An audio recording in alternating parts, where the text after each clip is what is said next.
So ayun mga team vlogger, nakabili na po si vlogger ng gas. Ayan na, 200 pesos. So dito naman po tayo para bumili ng gulong interior. Shoutout sa dumaan. Ayan. Hinihintay po na natin yung van kasamahan ko, yung team vlogger din ay naka-green siya. Ayan.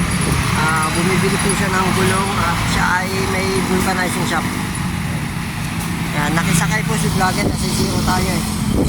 Walang pasok, walang gawa. Kaya wala pa tayong pera. Zero. Walang pera ngayon. Kaya vlog muna tayo ngayon. Dito tayo sa Naik. Sa Naik kung saan binibili yung mga gulong po interior yan. Ayan po siya. May ambulansya. Shoutout po sa lahat ng taga Naik yung makakapanood itong vlog ko. Shoutout na rin kay Kim Dihuan yung nagsakay sa akin sa motor niya. Nakalimutan ako pamasahe. Shoutout. Pati sa kanyang may bahay na si Lovely Dihuan. Mamaya panoodin mo itong video ko.